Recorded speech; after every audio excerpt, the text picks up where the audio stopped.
So he acknowledges conditional approval in 2024, and he said he got a full approval notice on February 6th. So you admit that it's likely viewpoint discrimination, correct? Yeah, and almost certainly viewpoint discrimination. Awesome.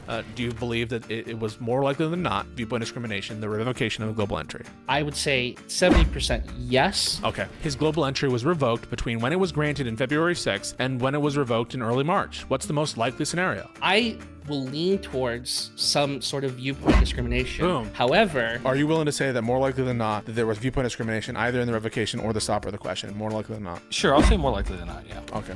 I can, like I said, I can grant you up to 51%, but going to this level... You know, I'll put an extra 2 toes down. I would say it's probably 60%. So you agree with me. Do you think that it's more likely or less likely viewpoint discrimination played a role in the revocation of his global entry? I would say yes. I'd probably give it like 60-40. My take is that yes, it's absolutely viewpoint discrimination. It's viewpoint discrimination. Stay coping. Stay coping. Hey folks, please like, comment, and subscribe. And make sure to check out my newsletter. Information is in the description. We regret to inform you that your membership in Global Entry has been revoked for the following reason, in parentheses S, reasons. There's a big space there, and the only thing that it says is, you do not meet program eligibility requirements. This is after they gave it to me. So that's it. Was it revoked before Trump's inauguration? No, after. I got conditional approval before, way before Trump. I got conditional approval in 2024. I got a full-blown approval notification on after Donald Trump's inauguration on 2/6, and then the revocation on 3/5. Now, there doesn't seem to be any argument that this is random. That's number one, that the stopping was random. Before, there were people saying this is just random. This is likely random. Or that it's just because, well, everyone who's granted global entry, don't you know, after they're granted global entry, they get this kind of like additional interview that's not a global entry interview, but they just get interviewed right after they've been granted global entry. Doesn't make any sense. No evidence of that policy, and it's not what happened. And so that argument's gone. The randomness argument's gone. And so what are we left with, actually? So we're left with, okay, well, he wasn't stopped because of viewpoint discrimination. He was stopped because of a revocation. Well, if the revocation is itself a viewpoint discrimination, that is going to be tainting the stopping based on the revocation. So any stop based on a viewpoint discrimination laden revocation is itself going to be viewpoint discrimination. I think that's easy to follow. So you have to analyze the revocation itself. You can't avoid that. And additionally, even if the revocation itself wasn't viewpoint discrimination, you still have the question itself, which stands alone as its own deprivation, its own First Amendment potential violation there. So even that doesn't help you. So the only question is like, well, why are they doing it? Do we think that the most likely outcome is, in fact, that we have this interim between February when he's granted it and March when he's revoked it, that his protected speech had something to do with it or nothing to do with it, right? Now we're just arguing about whether or not did speech at all, protected speech, play a role in this determination. And if the answer is yes, but it's justified, now we argue about whether it's justified. I don't think you can credibly say no. Even the people yesterday who are like, well, it's the Rick Scott thing. Well, that's protected speech. And so you're just saying that it's a different set of speech that is not the Israel-Palestine speech. But I even think that's argument in my favor, right? The fact that they're asking about Rick Scott suggests to me that they knew about him before they were questioning him. And so the fact that I didn't remember that Hasan said that they asked about Rick Scott. That's true. I didn't remember that. But that is evidence in my favor, right? The fact that the people are asking about specific comments that Hasan makes it more likely those people were made aware of those comments, and that the rescinding is related to those comments, and that the interview is related to those comments. You get that, right? You absolutely get that? And no one seems to doubt that he was asked about Rick Scott. It's very convenient when we're talking about Hasan and what his whether he's going to lie about something or not. He'll only lie about it when it's convenient for the people who are denying that this has anything to do with viewpoint discrimination. Then it's like, okay, we'll accept everything he says, but only this stuff. And so you're just doing no more, no less than what I'm doing. I'm not relying solely on his word, but we now have evidence from the administration itself saying that this was revoked. We know he was detained. So those arguments are off the table. So what are we left with? Which is, well, can you, even just assuming this is just about Rick Scott comment, everyone seems to agree Rick Scott comment is protected speech. I don't hear anybody saying that that's not protected speech. No one is saying that, to be clear. And again, to relate it to other comments, right? Like 8647 comment, right? You have people that, so here's the example, right? There are tons of people, including the Krasensteins, including Destiny, who have said 8647. They've literally said 8647, okay? And I understand 8647 can have a different meaning. It doesn't necessarily mean whatever, but it's in the same vein as what's being said about Rick Scott, okay? Absolutely in the same vein. And other comments that have been made about justifying whatever, right? And those are absolutely protected speech. That's protected speech. 100% protected speech. The question is, do you think that someone who says 8647, that on the basis of saying 8647, that it would be acceptable for someone who says 8647 to have global entry revoked? And if your answer is yes, because to be consistent, you'd have to say yes, right? To be consistent, you'd have to say yes to that. Yeah, and didn't the FBI visit Steve? Okay, we think that's wrong, right? It's wrong. That's wrong. And at a bare minimum, it's not a basis for permanent rescinding of a benefit. If you want to say questioning, maybe that's a difficult, if it can be interpreted as a true threat. That's sort of at the margin. I almost think 8647 is more of a threat than if you care about Medicare, then you should kill whatever, right? Or if you care about fraud, you should do that. So I almost think that the more on point threat would be something like 8647. Although I don't think either are threats. I take both to be protected speech, and I think it's unacceptable for the administration to be chilling that speech by imposing burdens based on 8647, which is obviously political rhetoric. Protected speech, okay? So the question is, should you have global entry revoked on the basis of you saying 8647? That's the argument. That's the question. And if the answer is yes, well, what about a license? Well, you could say, well, terrorists are more likely to do actions with cars. How many incidents of car killings by terrorists, specifically Islamic terrorists, have occurred? So why couldn't you rescind? Everyone acknowledges a driver's license is a privilege. It absolutely is a privilege. You can get your privilege to have a driver's license revoked for the most minor of infractions. So, does everyone think that if you say 8647 or some other variant, you can fill in the variants for yourself, that the government should be able to, the state government in this case, revoke a driver's license? No, of course not. There's no principled way to distinguish the driver's license situation from the global entry, except some bullshit you're going to come up with. Like, well, one is like completely eviscerating the right to drive versus, okay, put it aside. You think that the government should be able to the no-fly list or say that everyone who has this 8647 needs to send in an approval before they're allowed to fly that takes 5 months to fill out as a U.S. citizen? You think that? There's no good argument. It's viewpoint discrimination all the way down. And there's no good way, I think, to distinguish the privilege of a driver's license versus the privilege of global entry. And if viewpoint discrimination is acceptable for one, why isn't it acceptable for the driver's license? There's no good way to distinguish it. You guys have this notion in your head that, well, global entry is for the most pristine. It's for the most, it's because the government said this is for the best of the best. It doesn't matter. They could say the driver's license is the same thing.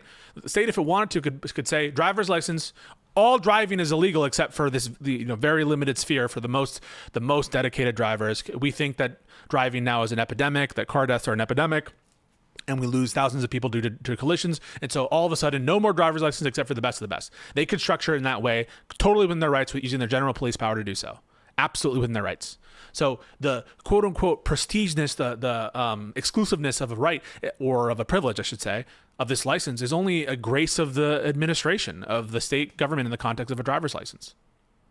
It's completely on all fours. There's no way to defend it. And if there were some kind of larger policy that said, because everyone says this, right? Like, can they rescind global entry just because you support Trump? If they have a policy that says only Trump supporters get global entry, would that be acceptable? Everyone says, of course not. So it's not just the nature of the privilege that it says, okay, viewpoint discrimination doesn't count for this kind of privilege.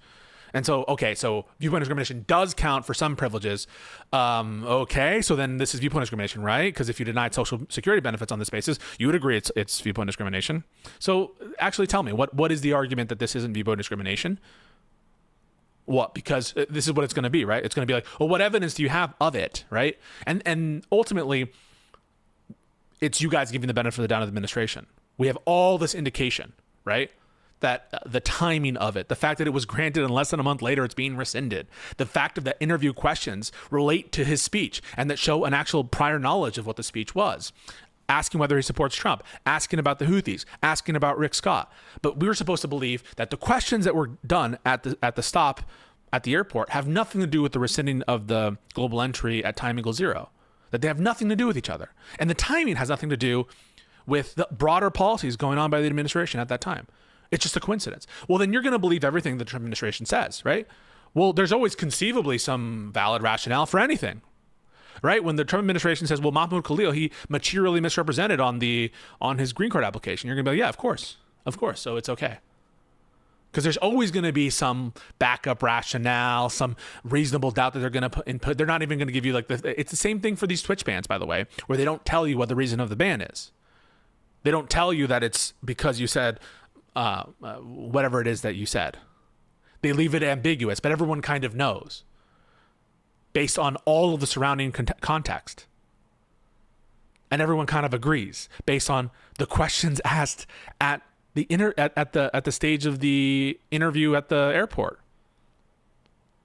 So please, actually tell me what the argument is.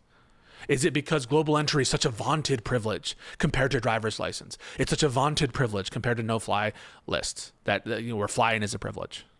What's up, Pisco? What up? Hit me. Yeah, I got a couple of questions. I can't talk for long, but okay. So here's my thing with this: is that really to what end? So it's viewpoint discrimination. Well, let me ask you this first. What part is viewpoint discrimination? The stop or the rejection?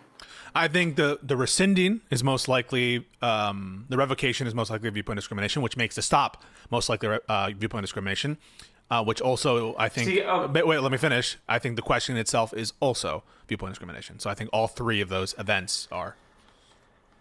Okay, so I mean, for me, I feel from what I heard, I don't know the story totally, but he got in the wrong line when he was coming back in. Wouldn't that just that seems like a flag of well, we should talk to this guy? Yeah, if he got in the wrong line, and getting in the wrong line, he only got in the wrong line because of viewpoint discrimination, because of the revocation. In other words, but for the viewpoint discrimination that caused him to, quote, be in the wrong line, he would be in the right line. Then it would be infected. It would be tainted by the viewpoint discrimination and the revocation itself. That's why I say that. Do you agree with that?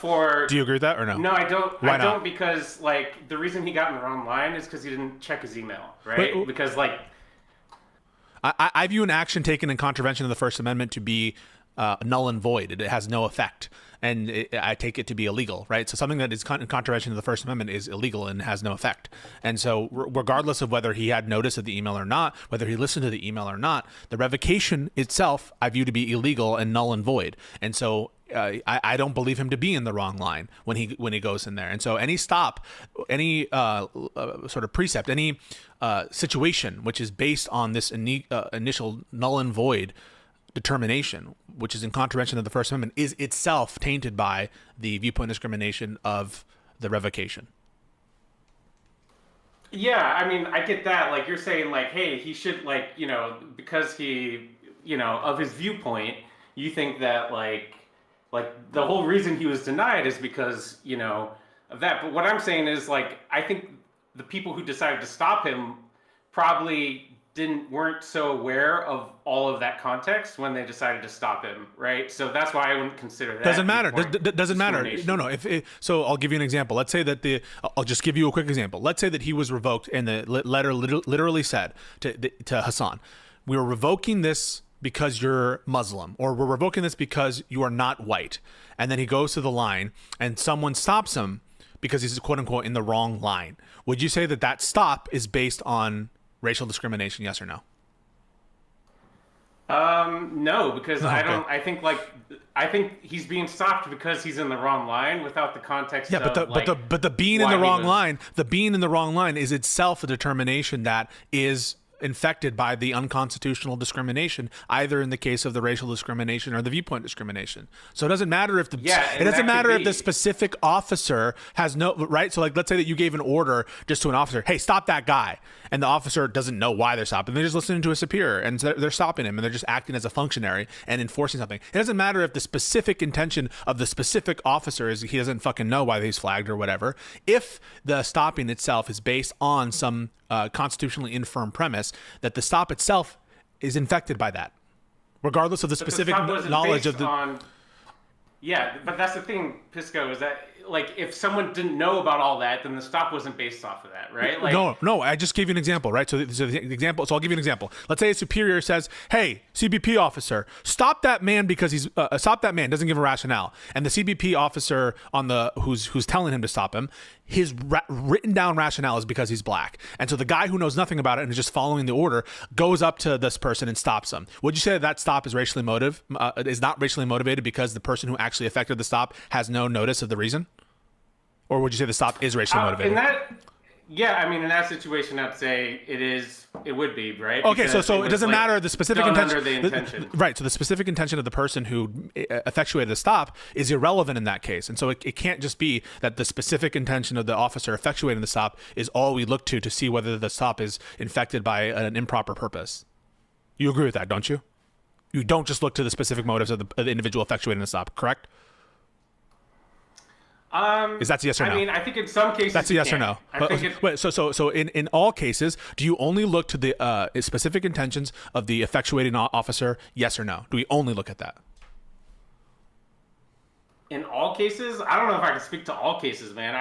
I honestly don't know much about this. I'm just saying, like, if someone was acting, just hear me out for a second, right? If someone was acting straight, like, I feel like, I'm liable to get stopped in an airport for any number of reasons. You know, I might just look weird. I might fit a description of somebody. Or, if I was in a wrong line coming in, I feel like that might, flag someone just to, check me out and you're yapping. So I'm only asking you something very specific. Right. So when we're assessing whether something has an improper purpose behind it, do we only look to the specific motivations in the context, let's say, of an arrest, of the arresting officer? I mean, you would have to tell. I'd say no. Okay. Right? Okay. I agree with that. So you don't only look to the intention of the arresting officer. You might look to a broader policy, the intentions of someone further up the chain that caused the arrest. So in this case, if, for example, there had been a CBP officer up the chain who had revoked global entry on the basis of, for example, because this guy is black, notwithstanding the fact the guy on the ground who's enforcing that stop of being in the wrong line doesn't know anything about that, they're just enforcing he's in the wrong line part of it. Because the he's in the wrong line part of it is itself tainted by unconstitutional racial discrimination, we can impute that to the stop itself. Even though the person who's acting as a functionary, he's just a cog in the machine, but the machine that's being sort of pushed on this individual who's in the line is a ultimate result of unconstitutional incentives. And it doesn't matter that the specific person on the ground doesn't have that specific motive. Yeah, but I mean, sure, I'll agree with that, right? Okay. But the big assumption you're making right here is that the guy who didn't check his email before going on a worldwide press tour about this thing, didn't fill out his paperwork incorrectly. Okay, no. So now we're gonna take it. So you said he didn't check his email. Would it matter for you if the email had said, again, the example I'm using, racial discrimination? It said we're rescinding the global entry because you're black, and Hasan, or because you're not white, Hasan doesn't check his email. He tries to enter the global entry thing. Would you say, oh, it's his fault because he didn't check his email? Would you say that? Yes or no? I mean, if it's common practice just to stop everyone who enters in the global entry line when they're not global entry. I mean, what about that scenario? Sorry, do you know what I asked you? You can ask me questions too. If you, I'm sorry. Yeah. So if it were the case that an email was sent that evinced a racial discriminatory motive in the denial of global entry, or the revocation, really, of global entry in this case, if there was that email and the person didn't check their email and went into the global entry line, would you say that it's a racially motivated stop, or it's the person's own fault because they didn't check their email? In that situation, if they're being stopped specifically for entering into the wrong line, then I would say that's not racially motivated, right? Wait, Because really? The stop I is, think so. of course, Don't it's you? racially motivated. No, if the stop is based on him being The in the reason wrong, they don't have global entry is racially motivated in that case, but not the stop isn't. no, but the stop is based on a denial or revocation of global entry based on racial discrimination, and so it's turtles all the way down. If the stop is based on something that is itself racially motivated, right? Just because there's some intermediate link there where potentially some functionary doesn't really know about the racial motivations of what's going on, doesn't mean that the stop itself isn't just connected to that chain, which ultimately is initiated by racial discrimination. Yeah, I mean, I You don't guess, agree? like, Wait, do you agree with that? Do you agree with that? I don't, because Okay. I think like if you're That's wild. I think, well, look, like okay, like if someone was walking backwards, right, but they happen to be, previously they were like rejected from global entry, because of some racial reason or whatever, and they're walking backwards through the line in the airport and they're stopped. It just seems like, okay, well, they got stopped because they're acting weird, Yeah, that's different. and That's it's different. just- Wait, no, that's different. So if they stop him for some other reason, right, then I would say, okay, if there were another reason for the stop, then I guess the stop wasn't motivated by viewpoint discrimination and it was the revocation. It's a technical point, but the truth is that you seem to be under the impression that he was stopped because of the revocation, correct? No, I think he was stopped because he was in the wrong line. So because of So the it's- revocation, right? So he's in the wrong line because of the Not revocation. necessarily the revocation, because he could have never had it as far as No. those people are He concerned. he did have it because the letter says that we have I know revoked. he did. Okay, so you agree I know he he had. did. You I'm agree. saying- You agree he had it, right? Yeah, but I'm saying Okay. he wasn't stopped because of the revocation. He was stopped because he was in the wrong line. That doesn't like presuppose But he was wait, no, that but he was in the ever wrong. had it. So he was in the wrong line because of why? Because, well, we don't actually know, because he was rejected. Well, no, because it was revoked, right? Right? You just said it, right? Revoked. Yeah. Revoked. You just said it. So he was in the wrong line because it was revoked, right? Yeah, because his thing And was so, revoked. And he if didn't- the and he did rationale, not, so right. for example, if the rationale was we're revoking your global entry because you're a Jew, you would say that the stop, which is based on the revocation, which is based on religious discrimination, that the stop itself is based on religious discrimination, correct? No, I wouldn't. Not Okay. if they didn't have any, if they didn't have anything. And we could just agree to disagree on that, because, what I really want you to do for me, Pisco, is I just really want you to walk me through the kind of conspiracy theory that you have here, where the Trump administration, they're like, I know exactly what we're going to do with this guy, when he comes in, hold him for 15 minutes, and then, maybe ask him a little something about politics and send him on his way, it's like, to what end? Couldn't they have messed with him so much more? I mean, you're a lawyer. I have no idea. Could they have arrested him? No. We hear all these horror stories. Is that the worst thing that could have happened to him? What happened? So you're asking me, is detaining him for the amount of time they detained him the worst thing they could have done to him?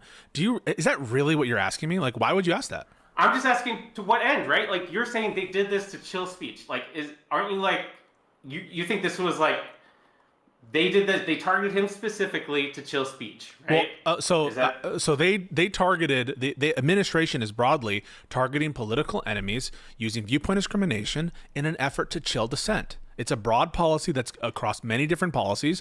It includes what they're doing with universities. It includes what they're doing with student visas. It includes what they're doing with green cards. It includes what they're doing with law firms. So yes, the administration broadly, and I think you agree with this, has a policy of chilling dissent. You agree with that? Yes or no?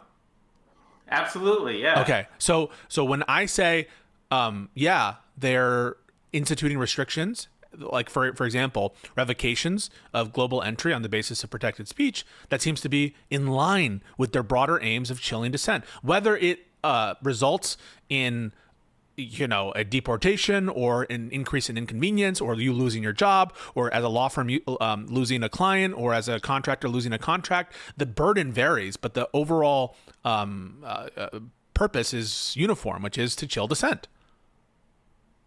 All right, but isn't there better ways to chill dissent? If you put your evil hat on for a second and you're thinking why would this stop where he goes in and he talks for 15 minutes? Why would that chill dissent at all? It seemed like it was, what's so chilling about that?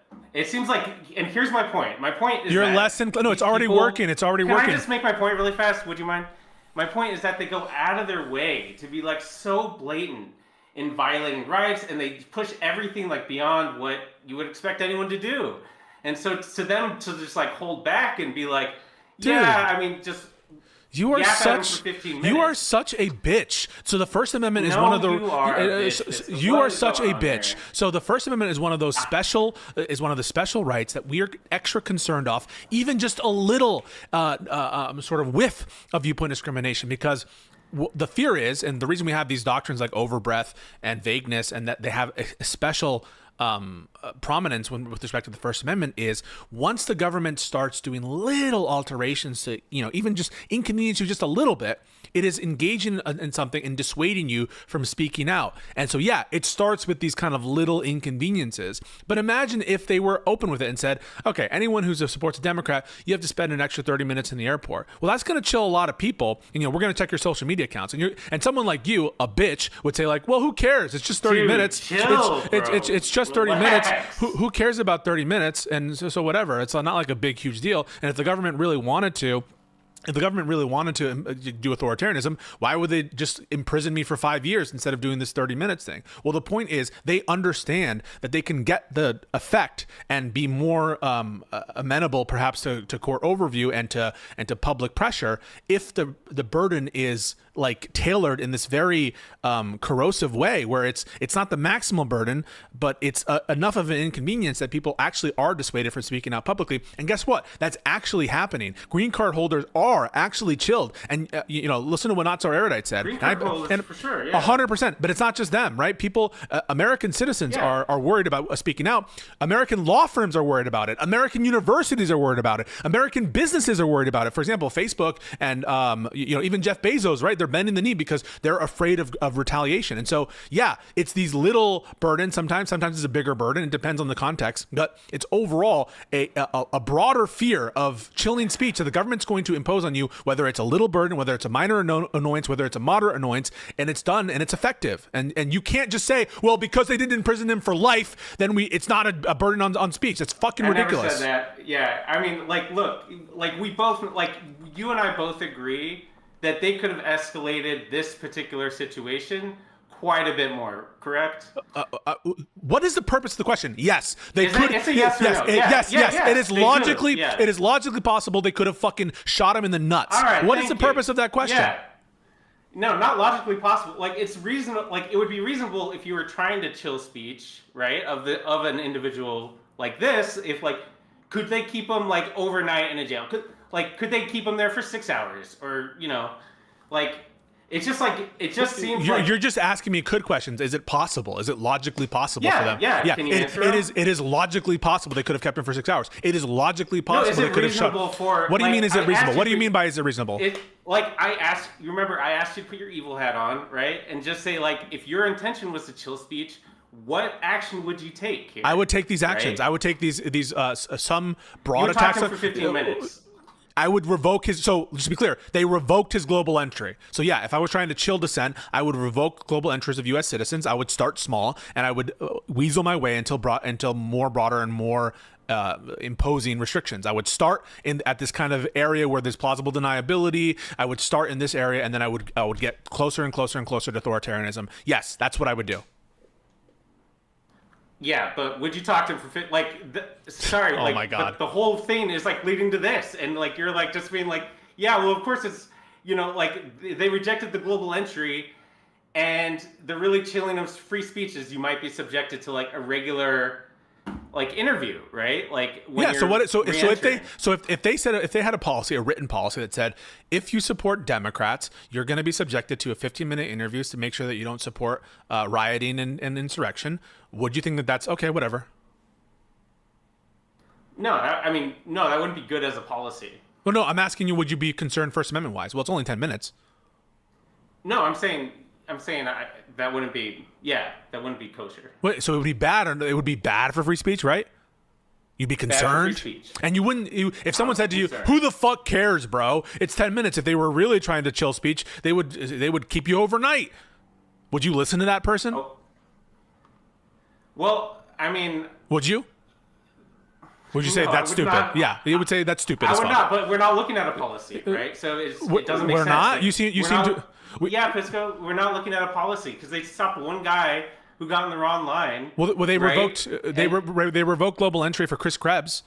They are denying green cards and they're revoking green cards on the basis of First Amendment protected speech. They're doing the same thing with student visas. Absolutely, These are yeah. all, but somehow in the case of Hasan, even though they're asking him questions about these very same matters that they've been discriminated on the basis of already, which is political opposition to the administration, which is Israel-Palestine related issues, which is Houthi related issues, issues related to groups, foreign groups that the government has labeled as terrorists, that even though all of this circumstantial evidence exists, you think that it's just such a coincidence. This revocation has nothing to do with Hasan's speech? I mean, right now, I don't have any reason to think it is because, like, you're also dealing with a guy who just seems kind of. I'm not a huge hater of the guy. I don't go out of my way to hate him or whatever. But, like, the fact that he didn't check his email, it just seems like, man, he could have just messed something up with paperwork. Why are you repeating yourself? So many things could have happened. So it doesn't matter whether he checked his email, right? Yes or no? It doesn't matter? Well, I'm using it as, like, I'm just asking you. Because I don't want to hear it again. So it doesn't matter in terms of what, then? If you're gonna yes or no me. Like, so does it matter for your analysis of whether this is viewpoint discrimination, the notion of whether he checked his email, does it matter yes or no?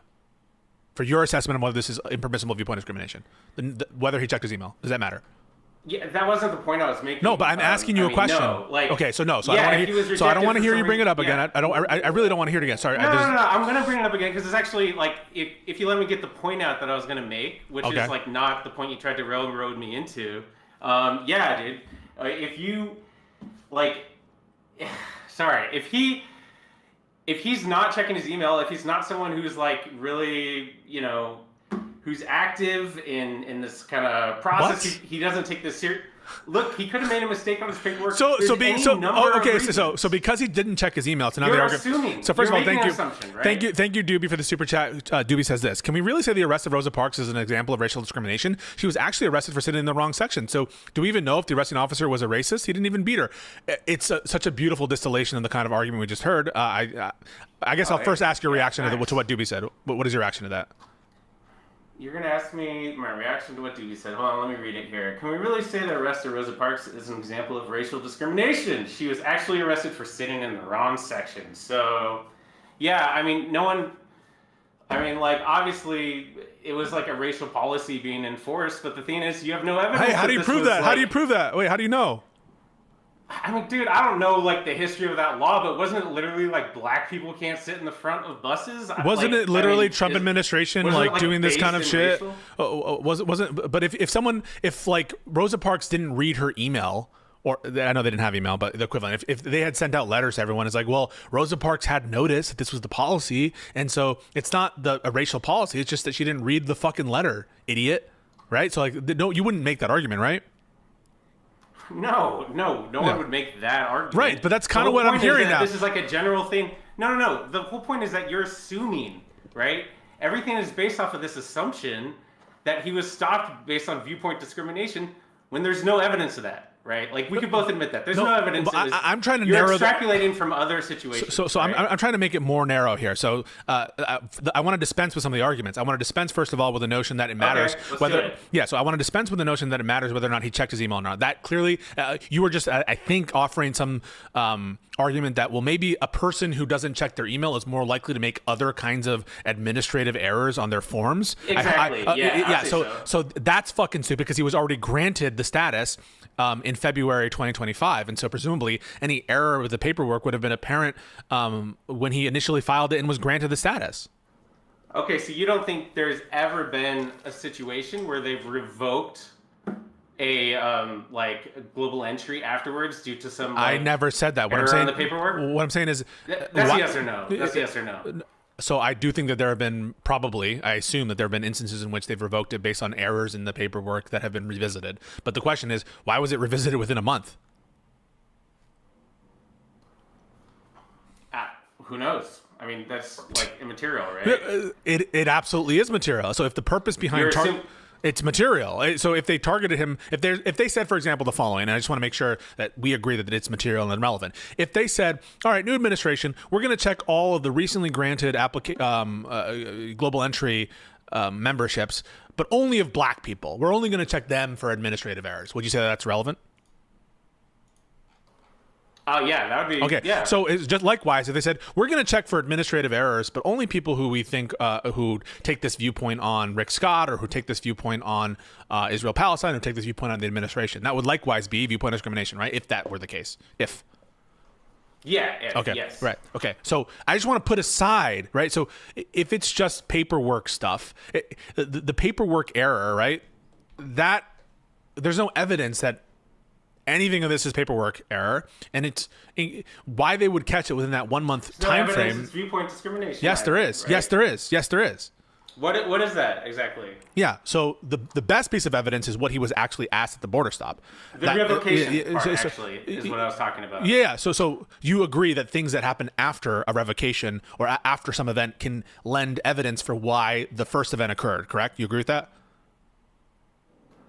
Actually, I'm not sure if I could. And You're not sure. Honestly, I'm So- not saying. so for example- look, don't look. I'm just saying. I just don't know enough about this to say. No, I'm asking if in that's the general, right?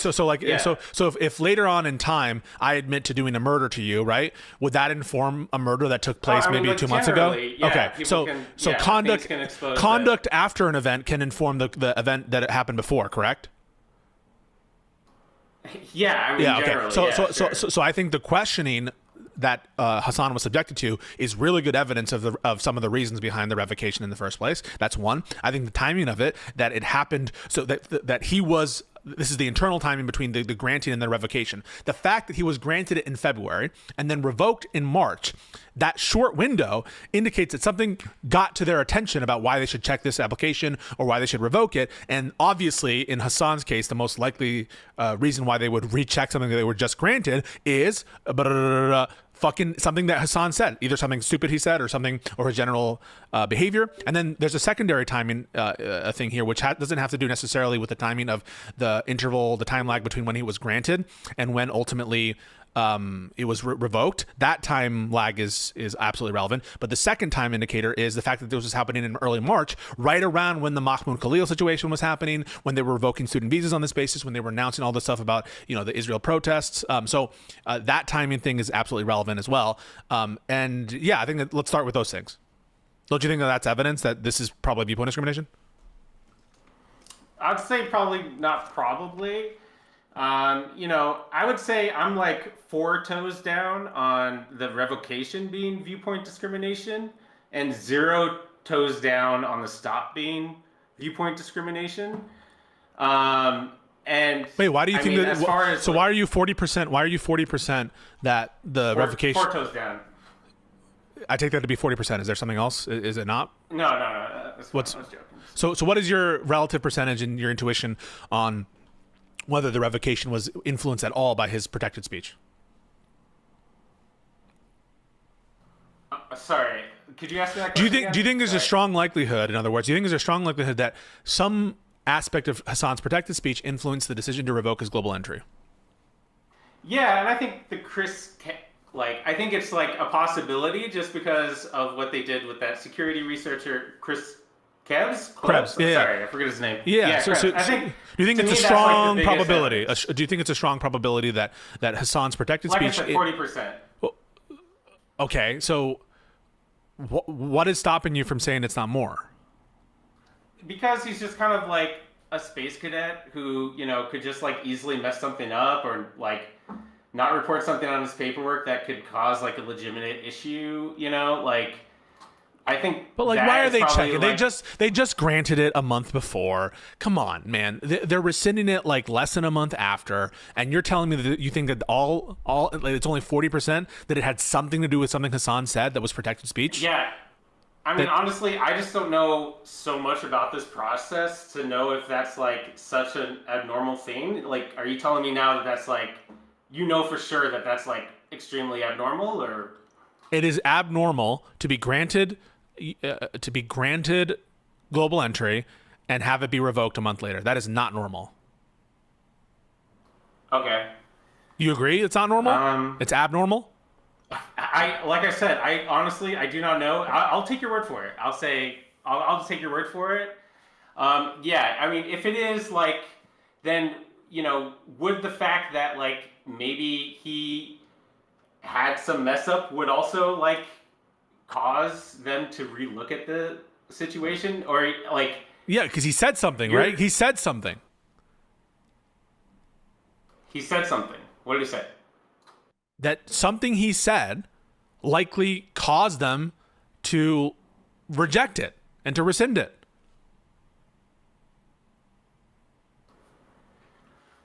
Okay. Do you agree?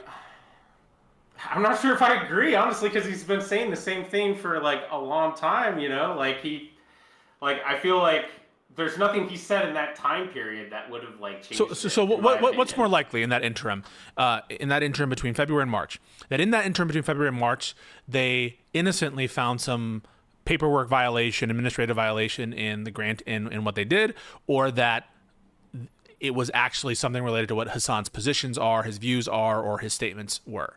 What do you think is more likely? That they genuinely, someone re-looked at Hasan's case unrelated to viewpoints, or that they found something, some random jobber found something, or is it more likely, in fact, that it has something to do with what Hasan said or what his viewpoints are? That in that interim, in that 1 month interim between granting and rejecting, that which do you think is more likely? Paperwork stuff or viewpoint stuff?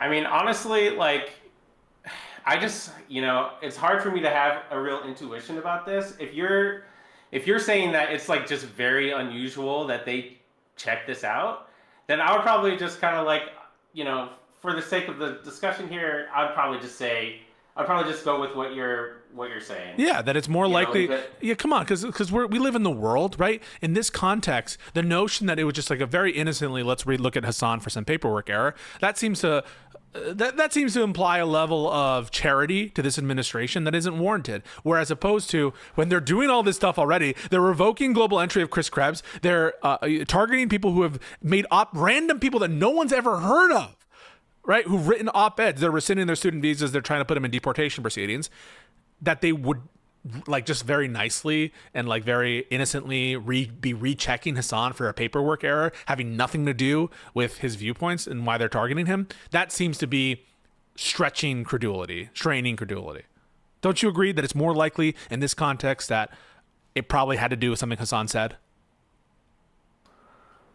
It's hard for me to know. I just don't know enough about how this process works. I mean, which of the stories that I told you that makes more sense?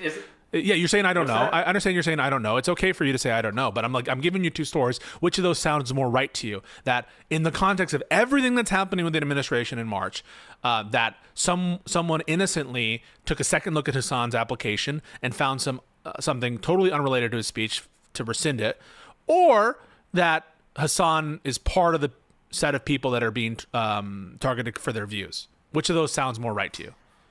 You know what?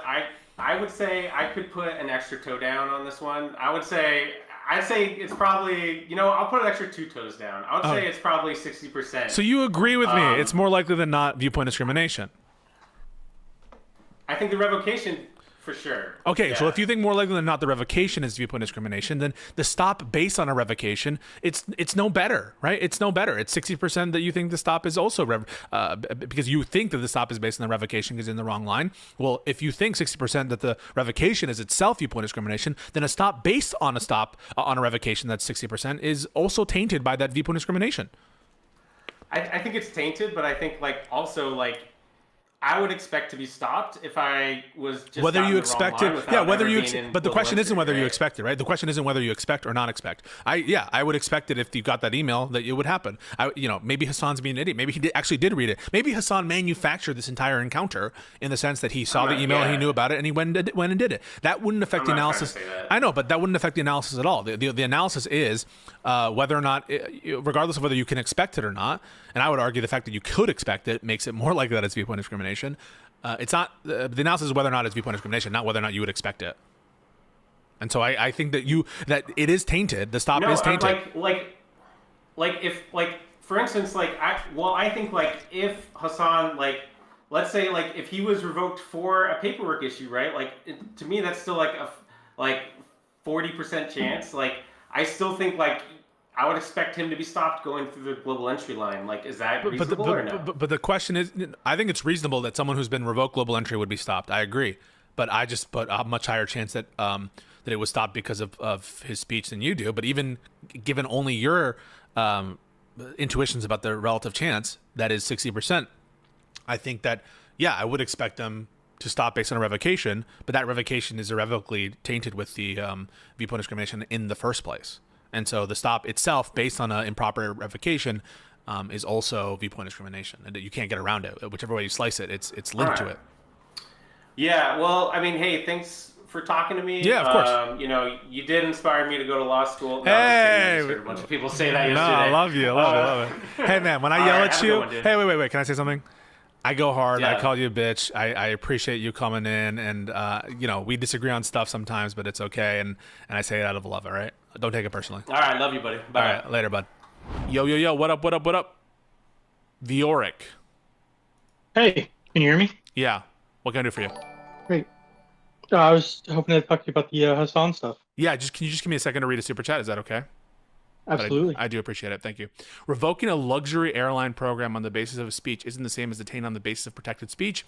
If he had checked his email, he would not have gone through this ordeal. No. You can't have viewpoint discrimination. If you concede that it's viewpoint discrimination on the revocation, first of all, luxury airline program, give me a fucking break. You clearly don't know what global entry is. This is things that a lot of people have that are not, it's not luxury. Okay. You just apply for it, you fucking dipshit. And so yeah, it's not at all luxury. The cost to get it isn't super, super high. And no, you would never say this. You would never say this of any program the government offers, that they're allowed to do viewpoint discrimination on, like, I don't know, the doling out of some kind of benefit. Let's say they're offering some kind of social security enhancement or some kind of like, imagine that they say something like this, like, you can only get global entry if you are a Christian. You can only get global entry if you are black. You can only get global entry if you support Trump. Okay, you would never say that. Well, this is just a benefit. This is just a benefit, and so the First Amendment and all these other constitutional principles don't apply to the government when they're giving out a benefit. That's just fucking stupid. It's not true. It's just not in line with the case law, and you're a fucking idiot. Sorry. Go ahead. Yeah, no problem. So I just want to start with like two things and establish, I guess, the goals. Sure. So one, I want to say that if Hasan is even telling like a modicum of truth, like if his global entry was revoked for no reason, if that wasn't his global entry interview, whatever, like that would absolutely be viewpoint discrimination. You're entirely correct. Mm-hmm. But I was curious if you would agree with me that if Hasan was like completely lying about most of it, if that would mean that it's not viewpoint discrimination. If he's lying about what? So, for example, if his global entry was denied, not because of viewpoint discrimination or because it was revoked by the government or whatever, but if it was because, for example, let's say he let his term expire without actually scheduling the interview that he needs to have. If he's lying about that the reason of the revocation is because he never scheduled the interview, and that's why you need to have an interview, because if you don't go to the interview in short enough time, they'll revoke that from you. Yeah, so it's like a temporary authorization. So even if this is the question you ask is like, even if he lied about it. So let's say that the reason for the revocation of global entry was because he did not. It elapsed. The time for the interview elapsed. If that were the case, it would not say that it's by necessity not viewpoint discrimination, because then the question in itself, I think more likely than not, is still motivated by viewpoint discrimination and pursuant to a larger policy of viewpoint discrimination. So even if he were lying about the reason for the revocation, I don't think it necessarily clears you of the viewpoint discrimination, though I do agree that it weakens the case for it. But again, there's no evidence that he's lying about him just not going to the interview. I mean, that's just, where are you getting that that's even a conceivable possibility? I wasn't saying that that's okay. I think the conceivable possibility, let's be clear, like we don't know enough because he hasn't showed all of his emails. He hasn't showed us when he's gotten the, he wasn't shown when he applied for it. He didn't show us when he scheduled his interview, nothing like that. So it's conceivable, right? Like, I don't know if it's true, but it's conceivable. When you say conceivable, if you mean logically possible, it is logically possible that he's lying that he's lying about that it was the lack of interview that was the reason for the rescinding. But I think that you wouldn't see that kind of letter that the government gave you if it were that. I agree. If you were lying about that, it would weaken the case of viewpoint discrimination, though I don't think it would kill it permanently for reasons I've stated, which is if the questioning itself is pursuant to a policy, the questioning stands alone as viewpoint discrimination. So you're an immigration lawyer. I'm an immigration paralegal. So like, I'm not. I don't want to represent. I don't want to represent myself as an immigration lawyer. I am a lawyer. But you've done who has lawyer work as an who has immigrant, done immigration in immigration. who has had a bit of an immigration practice, but I don't want to say I'm an immigration lawyer. Yep. That's fair. I think it's super fair. So my understanding is that the email that Hasan got, I didn't like look at it super close today, but it looked like a pretty standard form email that they send when they like something happens that causes it to be revoked. Absolutely, it could have been viewpoint discrimination. It could have been like, oh, this guy is like being, he's the largest streamer on Twitch. I'm sure the government has their eye on him, and they're like, fuck this guy, let's revoke, whatever we can from him. Sure, absolutely. I was just saying it's also possible that like, because he didn't even know that his global entry had been revoked until like 2 months after it had been revoked, because he finally decided to look at his email. Like it's possible that he missed the email for, hey, you need to schedule your interview, and then he just didn't schedule it in time, and they were like, well, sorry, buddy. I don't think so, given the time frame. The time frame is like, this is all within months, and there's no like the way the email is phrased does not suggest to me that it is. Well, first of all, no, he was granted global entry program membership. How familiar are you with the global entry system? I know it because I just went through it, and I just came back from my first international flight using global entry, so I am familiar with the global entry program. Did you have an interview? Yes, I did have an interview. The first time you came back? No, I didn't. You scheduled it. I scheduled it, and I was granted global entry. I was given the card, just like Hasan was, just like Hasan says he was, and this letter acknowledges that his program membership was revoked, not that it was canceled or it elapsed because he didn't schedule an interview fast enough. So when you went through your global entry system, did they give you a time frame for how quickly you had to schedule your interview for? I don't recall, but it doesn't matter because he was granted program membership. Well, my point is that he was granted program membership. More likely than not, he was granted membership, right? Yeah, absolutely. I think that it's not even more likely than about? not. Like beyond a reasonable doubt, he was granted membership. Okay, so you agree that he was probably granted membership? Yeah, but I think that membership is oftentimes, especially for these programs, granted on a temporary basis, until you complete a certain number of steps. So I know what you're saying. So there's conditional approval. Sorry. So there's a set process for global entry. There's a conditional approval once you send them the background check stuff, all that shit, and then you have your interview. What Hasan has represented is that he went through that process and was granted the card, actually. And so there's no conditional program membership that he had. He had program membership, and it was revoked by this letter. That's what this letter says, that they revoked program membership. And you just agreed that it's more likely than not that he was granted program membership. I hope that what you mean by program membership is that he was a member of the program, not that he was just granted conditional approval, because conditional approval is not program membership. I mean, I haven't done the global entry myself, so I'm not speaking from personal experience here. But my understanding of that is that the conditional membership is essentially indistinguishable from program membership. No, you're just fucking wrong. I'm just wrong about that? Yeah, you're wrong about that. So conditional approval just means that you the metrics of the background check clear out, and that you're not like per se denied based on some other thing. And it just means you have to go through the interview though, but you're not granted global entry until you complete your interview. You have to complete your interview. But okay, so then the interview that you're taken to, like the first time you arrive back, that's the global entry interview, and then most people do it. Most people do it in the country. They schedule. You go to the website. Sure. That's the smart CBP, way to do it. And that's what Hasan said he did. And this is also. Did Hasan say he did that? Yeah, because I missed that if he did. Hasan did say he did this, and also you have to agree. This is not the global entry interview. You agree with that? When they stopped him this time.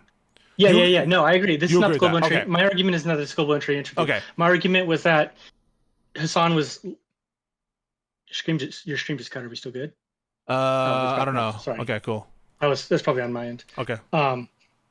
So my argument wasn't that this is a global entry interview. My argument was that Hasan was lying about why he got stopped, because my understanding is that his global entry was revoked. Then he said he went to the global entry line, and then he got pulled aside while in the global entry line after getting through that line to get questioned.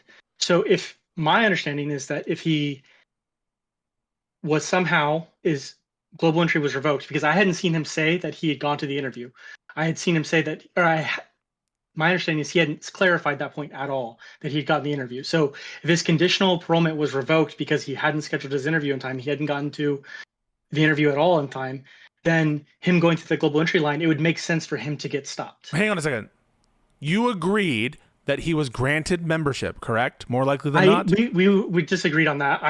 So we're going to go back I was to talking it. about conditional membership. Okay, That was okay. my bad. So what is your basis to believe that he had not been granted global entry program membership, which is to say that he had gotten a global entry card and that he was a full member?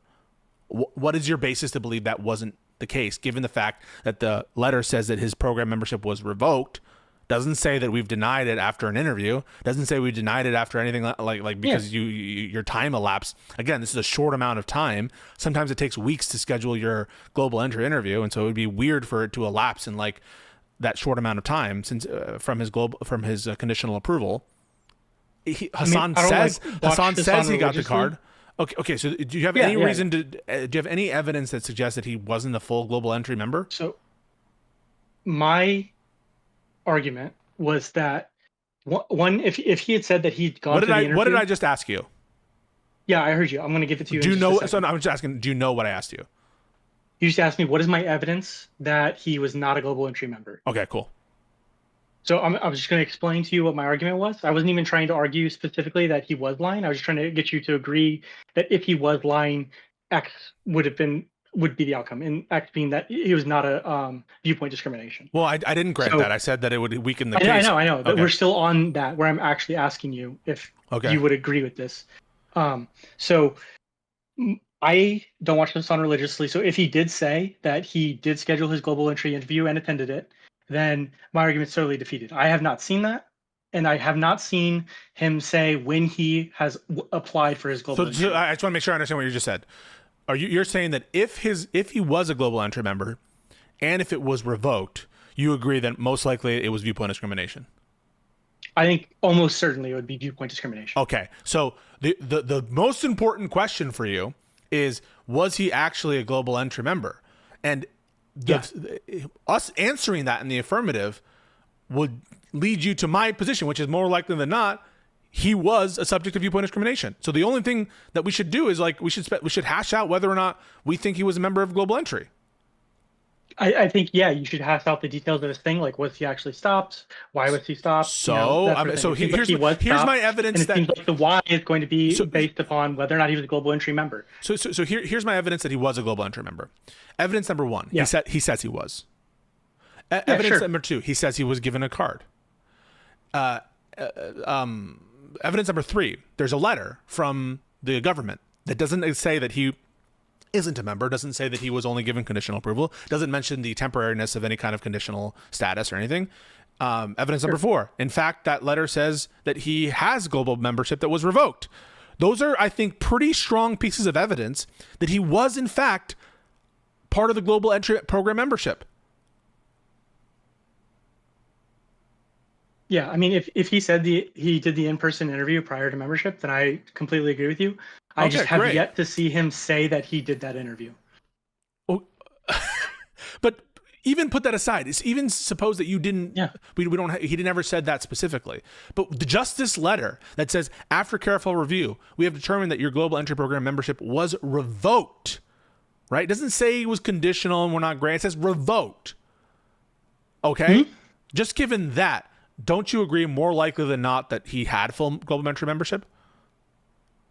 No. Why? I don't. Because I don't know if the conditional email saying the conditional global entry. No, I'm talking about that language. I'm talking about that. No.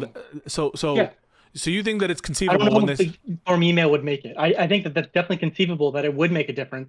But like when they do, so I do RFEs on immigration paperwork all the time. They just send you a form email and then list in the form email the reasons why that they need more information to process your petitions. Yeah, no, but this isn't like an RFE though, because different agencies. So you're talking usually about USCIS, and they have a desire to give you the specific reason so that you actually give and you follow up with evidence, right? And you actually provide them evidence to complete whatever, I-130 or whatever the specific form is that you're trying to do. This just says, in our discretion, we're revoking it. Here are a bunch of reasons that may or may not apply, and here they do. So it's nothing like an RFE. This is different than an RFE because an RFE is done before you get granted a status, right? You get an RFE before you get your green card, or before you get your your whatever case that you're doing for affirmative immigration. I'm not claiming this is a revocation. So my understanding from my work is that a lot of times these form emails are exactly the same regardless of what the actual issue is. So they could have revoked it for him because they didn't or because he didn't schedule his interview, or it could have been because of viewpoint discrimination. The fact that they don't say why they've revoked his email leads me to question, why did they revoke your global entry status? And if he said that he went to the interview beforehand, then absolutely, it's almost certainly going to be viewpoint discrimination. But I haven't actually heard that. So my understanding from his was he hadn't gone to the interview yet.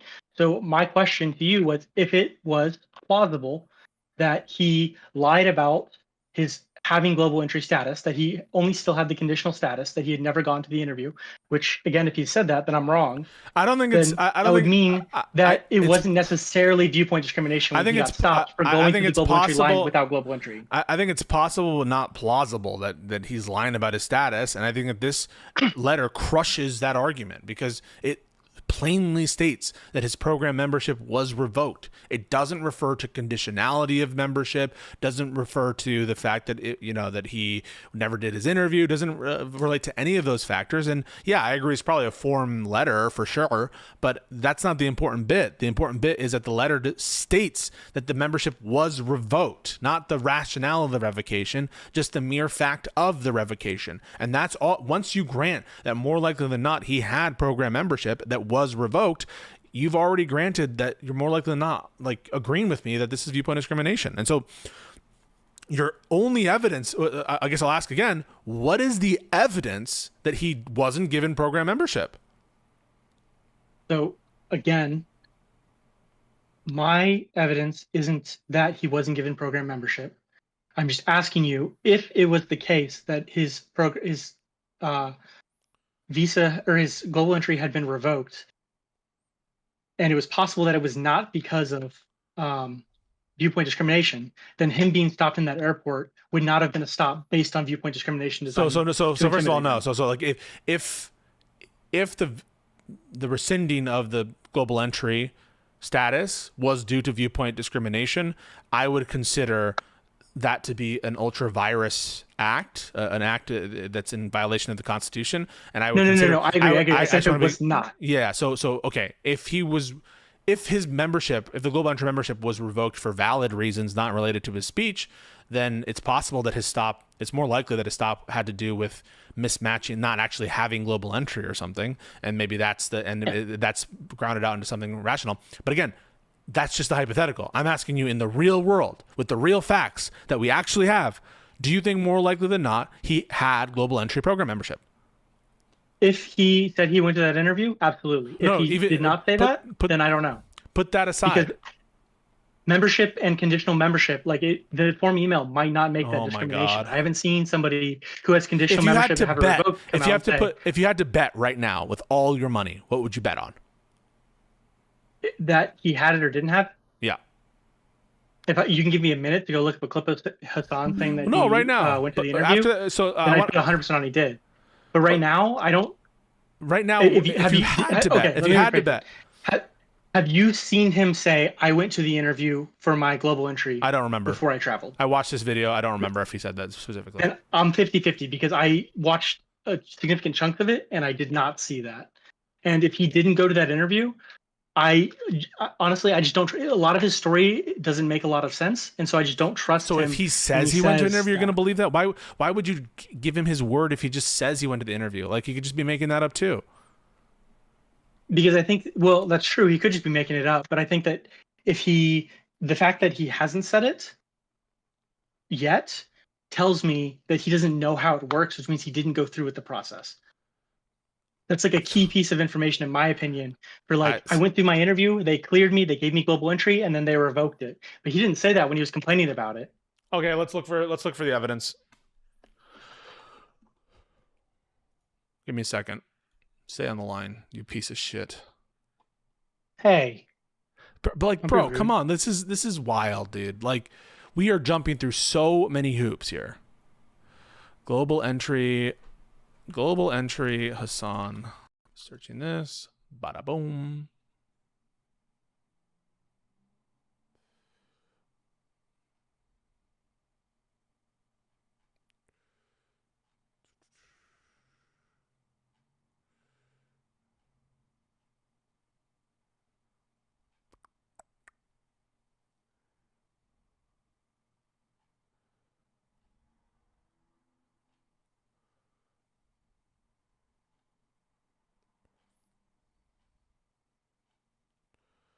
I mean, I guess I'll go to his video and get to the actual.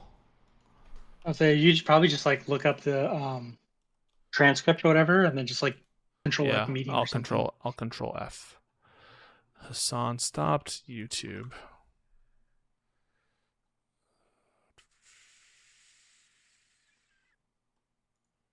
Because like if most of his story like lined up and made sense, and if he hadn't like been clearly exaggerating or like telling less than truths about his like opinion, I like probably would be 100% on your side. But like every time he like talks about it, it just gets weirder and weirder. Like, have you seen his conversation with Bad Empanada where the time starts at like being stopped for 2 hours? Yeah, I don't By care the end about of the that. conversation, it's like 30 minutes. He probably lied about that. Whatever. Yeah, Thank you that's for the my membership. problem. Is like it just feels like he's lying about the whole thing. So I just So I don't know why if you I would take. trust him. So why would you take his word if he says he went to the interview? That matters to you? Yeah, I think that if he had said that, it would show that he at least knew how the process worked, and he wasn't just like lying out through his teeth for clout. And then I'd be like, you know what, fine. I mean, we don't really know like whether or not it's true, but like we should be up in arms about it for sure.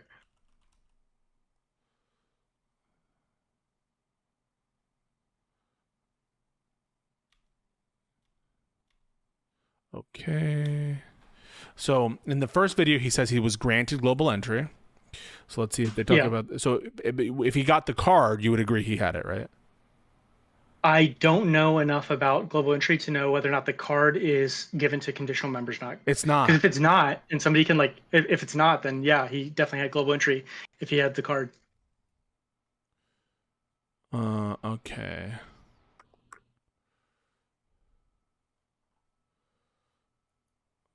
Global entry card. Let's search that, maybe. This is so fucking stupid.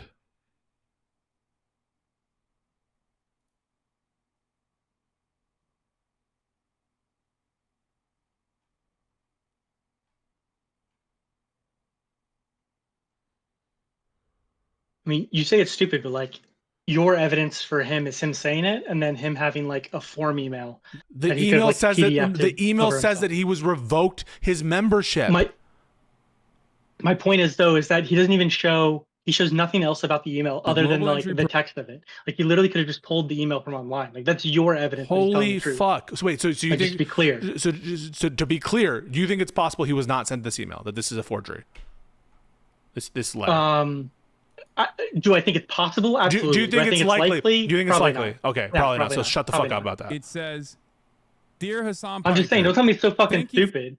Yeah, no, like, it is your fucking evidence stupid. No, for it is, like, no, no, pretty no, much no, just no, as no, flimsy no, as no, God. no, no. It's not flimsy. It's not flimsy. Someone who's gone through the process and who has actually received global entry knows what the global entry interview is. The letter from the government does not reference conditional approval. That's a terminology. Conditional approval. That's what the conditionality approval is. I'm not aware of conditional membership into global entry. I'm aware of conditional approval, but I'm not aware of conditional membership.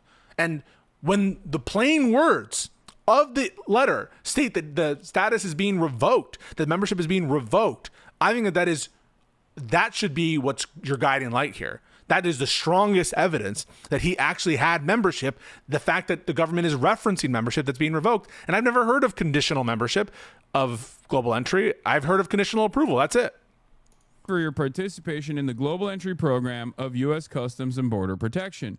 Global Entry is a voluntary program available to travelers that pass a comprehensive background investigation. 1 second, I'm listening. Applicants found to be ineligible for Global Entry participation may still be permitted to enter into the United States, although they will not be permitted to use the Global Entry lane. 1 second. We are pleased to inform We you that regret your to U.S. Customs inform and Border you Protection that Global your Entry membership membership Global Entry has application has been been revoked for the processed, and you are now following invited to reason, attend an in enrollment center parentheses to complete S, the enrollment reasons. process. There's a big space there, Like, and the Wait, when I look at this stuff, like, no a one lot can of hear it you. is saying No one membership, can but hear you. No one can hear you. Shut the fuck Sorry. up for a second. We're listening to the video. only thing that it says is Oh, it's you not coming do from not mine. Hang meet on. program eligibility requirements. Okay, what were you saying? Hello? Yeah. What were you saying? I was saying that the video wasn't coming through on my end. so No, didn't know I you were wasn't listening. playing it on your end. My bad. I thought I said it, but if I didn't, I'm sorry. But okay, You so, did not, so so what did you just say? So I looked up some Google images of just the global entry applications, like people being like approved. I don't see anything about conditional approval on any of these. It all just says membership. Dude, And- don't try to gaslight So- me and say that there's no such thing as conditional approval. You No, have no, never I gone agree through the that there's process. conditional approval. So what are you talking about? So what I'm saying is that when I'm looking up emails from USCIS, I don't see anything that ever says conditional approval. The only thing that I say is that your Why are membership you looking at has been USCIS? approved. Sorry. What are you looking at Or, USCIS I'm sorry. for? What is this? I say USCIS all the time because it's the main person I work for, but I can't see the logo on this. I actually don't know. Is it like a private organization that does global entry? It's Customs and Border Protection, CBP. Oh, CBP. Okay, so different branch of the same three-letter org. But I'm just saying, like when I'm looking at these form emails, like I don't see anything that says conditional approval. It just says your membership has been approved. You know, that sort of stuff. Like it doesn't ever say. Sorry. conditional What is your point? My point is that the email that Hasan received absolutely could have been because his terms expired or whatever. It was revoked because he didn't fulfill his obligations, not because of viewpoint discrimination. And my evidence of this being possible is that I have yet to see a form email, even after looking for one, that specifies conditional approval versus membership. I see your membership's been approved. I don't see you have conditional approval of global entry until you complete this thing. I see you have membership until you complete this thing. Okay, so let's work off the assumption then that his conditional approval was rescinded in that month in interim, even just assuming this is true. Are you telling me Sure. that you think more likely than not the rescinding of his conditional approval has nothing to do with his speech?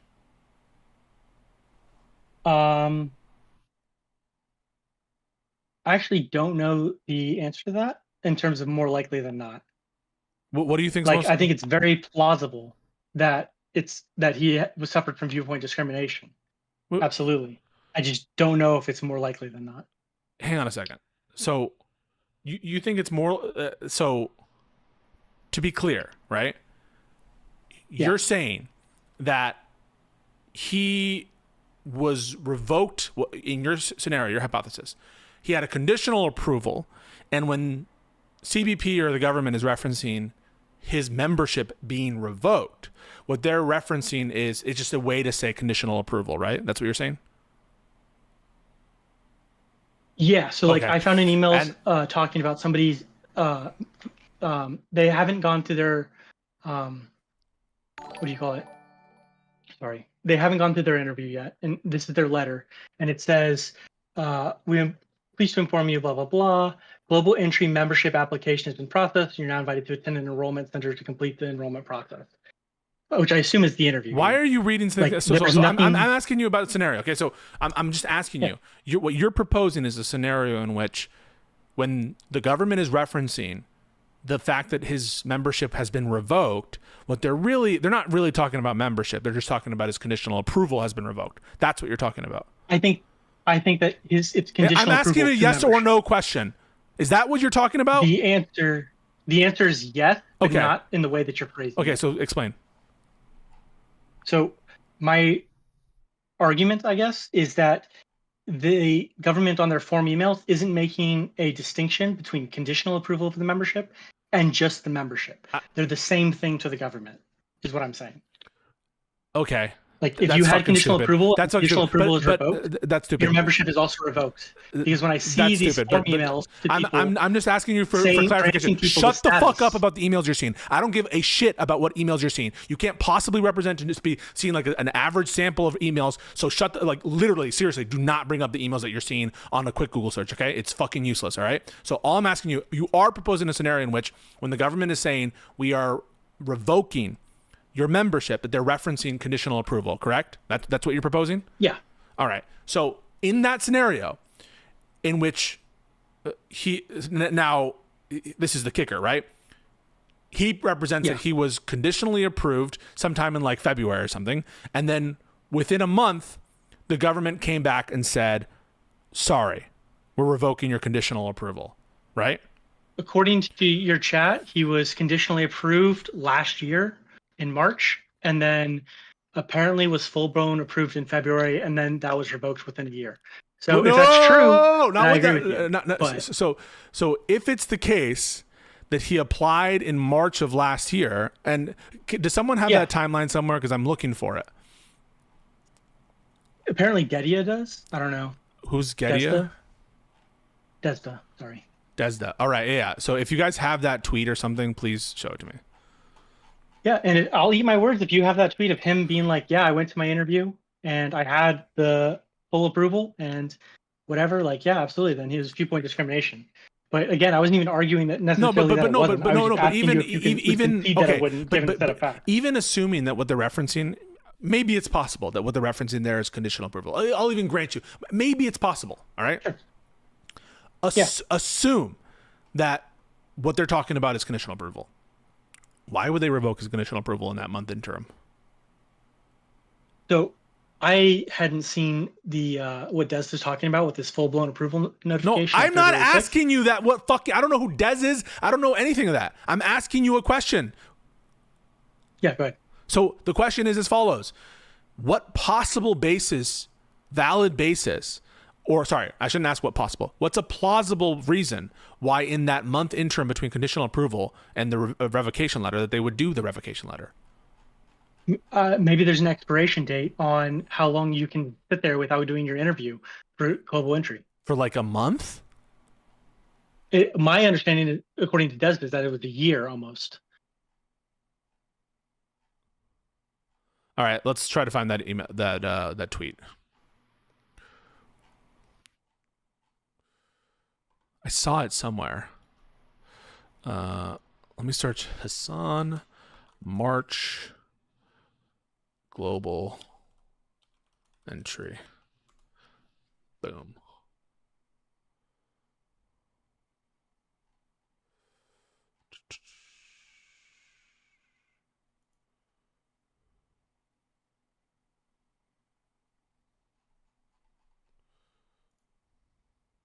Maybe April. I think I saw April. Or, sorry, no, February.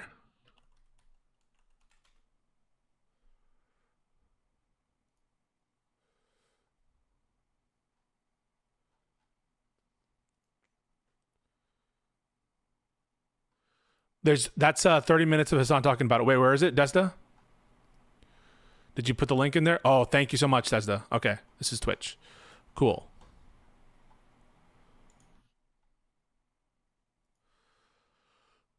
Okay. I'm going to put this up on the stream, so sorry if you're going to be unable to see it. I unmuted your stream. Okay.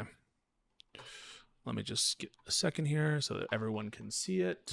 At Spectrum, we believe every day unlocks unlimited possibilities. Spectrum transforms your gaming experience into a galaxy of adventures. Holy fuck. Shut up. Global entry is a Okay. Let's take a look. I'm going to put this at 2 times speed. I'm going to show you guys in a second.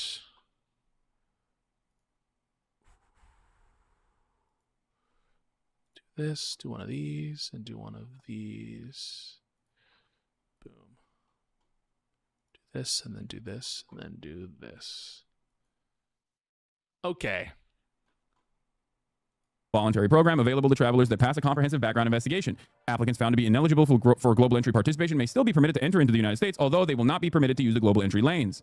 We regret to inform you that your membership in global entry has been revoked for the following reason, in parentheses F. All right, let's blast off. Also, I got an update. The Department of Homeland Security, I was doing an interview with some Japanese newspaper this morning, and I looked through my emails to find whether or not the Department of Homeland Security had responded to my redress over my trip. And they have. They have responded. Actually, as a matter of fact, they responded this past Monday. Okay? But in the process of their response, I also found out that a while back, they had also revoked my global entry. So I finally got a response back from the Department of Homeland Security, but they had already taken away my global entry clearance months prior. Now, global entry is, for those of you who don't know, they revoked it before my entry, and I didn't even know. And what's even crazier is at no point did they even mention that they had revoked my global entry. They don't even mention it in the redress letter, which is so psychotic. They never, no one had ever even informed me, and neither did the Department of Homeland Security, even in the redress letter, because in the redress letter, I actually mentioned that I have global entry and I'm a known traveler, because global entry means you are a known, trusted traveler. That means that the Department of Homeland Security looked through your entire, your entire profile. I talked about this before. They looked through my, my criminal background, everything, right? Where I've lived, all this stuff, and decided that I am fine to get expedited access into the country and not sit in the same line. Holy It's basically, global entry can be revoked for really silly reasons as well, by the way. Or I mean, I guess technically good reasons, but like, for those of you who don't know, if you bring a banana into the country and they actually find that you brought a banana into the country, it's over. You are no longer allowed to have global entry because you've brought in an agricultural product that could be damaging to just to be clear, everything he's saying is completely fine. Nothing at all that what he's saying at all contradicts anything. Absolutely, it's true that global entry can be revoked for whatever purpose. The question is, why was Hasan's revoked? That's the question. To the natural ecosystem. So like, it's stuff like that. It's basically TSA pre-check for international travelers. It's like a higher degree of TSA pre-check for those of you who don't know. Having said that, of course, no, it's not specific to California. Global entry is California, or not California, America. Okay. Now listen. Bananas are dangerous. Yes. Agricultural products. Yes, agricultural products could be considered dangerous to the natural wildlife. This is something that I understand. This is something that I think is perfectly valid for the government to be. This is one of the aspects of global, like TSA, or not TSA, sorry, DHS's like actual primary roles. Customs and Border Patrol's primary role is to make Pisco's sure that speculating more on the revocation 10 times more than even Hasan is. I just want to be clear about something. Very, very clear. This is a complete vindication of me. I continue to be vindicated that what occurred was, and what's the most obvious thing that happened, that they revoked his global entry membership because of speech-related things. Now, you might think that's not a big deal because you don't give a shit about authoritarianism or Trump, and so you might be like, oh, who cares? Who cares that the federal government is doing viewpoint discrimination? I actually do care. I actually don't care if Hasan cares. What I care about is the actual thing itself. that you're not smuggling seeds or some shit into the country, or harmful, like you might be carrying harmful bacteria or whatever. Like that is their job. That's like the only job that they have. To ensure that there aren't invasive species that are coming into the country. Okay. And disrupting the ecosystem. Anyway, listen, whatever, invasive species, all this stuff. Now, what's interesting, however, about this entire process is they did not tell me what the reason for the revocation of global entry was, because I looked it up. And okay, it's thanks to the raid from Not So Erudite at the worst possible time because we're reviewing something. But thank you very much, Kyla, for the raid. Not So Erudite, shout out Not So Erudite. Thank you for the raid. We are reviewing my complete vindication of my take on Hasan's stop and detainment and questioning that it has to do with viewpoint discrimination. Absolutely does. But yeah, you should check out Not So Erudite on Twitch and I believe also YouTube. Thank you very, very much. We'll continue to watch this because what we have on here is we have a caller who says that if Hasan says that he did the interview or that he was given a card, that he'll admit that this is likely viewpoint discrimination. So that's what we're looking for right now. Says, Dear Hasan Piker, thank you for your participation in the Global Entry Program of U.S. Customs and Border Protection. Global Entry is a voluntary program available to travelers that pass a comprehensive background investigation. Applicants found to be ineligible for Global Entry participation may still be permitted to enter into the United States, although they will not be permitted to use the Global Entry lanes. We regret to inform you that your membership in Global Entry has been revoked for the following reason, in parentheses S, reasons. There's a big space there, and the only thing that it says is, you do not meet program eligibility requirements. This is after they gave it to me. So that's it. Was it revoked before Trump's inauguration? No, after. I got conditional approval before, way before Trump. I got conditional approval in 2024. I got a full-blown approval notification after Donald Trump's inauguration on 2/6, and then Okay. So you just got blown the fuck out. Okay. So he acknowledges conditional approval in 2024, and he said he got a full approval notice on February 6th. So you admit that it's likely viewpoint discrimination, correct? Yeah, and it's almost certainly viewpoint discrimination. I just Awesome. hadn't seen him say that. I had seen other things but I hadn't seen him say that he's gotten distinguished it himself. Appreciate it. Hey, thank you so much for this. I'm glad that we agree that this is likely viewpoint discrimination, and yeah. Anything else? Yeah, I am happy to have the argument, but I just want to point out that I wasn't trying to argue that it wasn't viewpoint discrimination. I was trying to get you to agree that if he was lying about the whole thing, that it would not have been viewpoint discrimination. But we kind of got a little lost in the sauce. But it's not a big deal. But if he lied about the whole thing, right? If he lied about literally everything there, it almost doesn't make sense because the government has acknowledged that he was detained, and the government has acknowledged. Yeah. I guess if he, so like even if he lied about everything, I don't think that it like logically precludes me from being right, but I agree that it would make the case much weaker. All right. No, it doesn't stop you from being right. I was just saying that like if he had full-blown global entry, you were 100% correct. There's no chance that you could possibly be wrong, really. I can't think of a reason why it wouldn't be viewpoint discrimination. Like, what has he done that would get his global entry revoked? Like, that'd be weird. Yeah, within a month, right? So this is February 6th. Yeah. Like March. Within a month of Trump taking office, too. So it's absolutely like somebody targeting him. I think that lines up with that, like beyond a reasonable doubt. But if he didn't have full-blown global entry, if he was still on conditional approval, and no, even then, right? Why would the conditional approval be revoked? In that case, unless you, I think the more likely answer would be that it was because of discrimination, as opposed to anything else. I saw somebody saying here that like he went to an interview, but he forgot his passport or something. Like if that was the case, and then he just never rescheduled his interview, and then they were just like, "Fuck it, like you don't want this, go away." Like I think that would be a reasonable thing that they might do. It might violate the terms of his approval, whatever. I'm throwing something out there, okay? Because I like that might not be obviously that isn't what happened, but like that could be a reason, right? Okay. Like he just didn't schedule his interview properly. Yeah, it could be a reason. I don't think it's a likely one though, but I appreciate you coming on to shout it out. Yeah, but I was just saying that if he didn't have global entry and then he went through a global entry line and then was stopped, that wouldn't be viewpoint discrimination, right? If he was the stop for being on the wrong line wouldn't be viewpoint discrimination, but the questioning could still be. That's all I was saying. But the questioning could still be. Okay. I hadn't seen him say that he had make that distinction himself and distinguish it.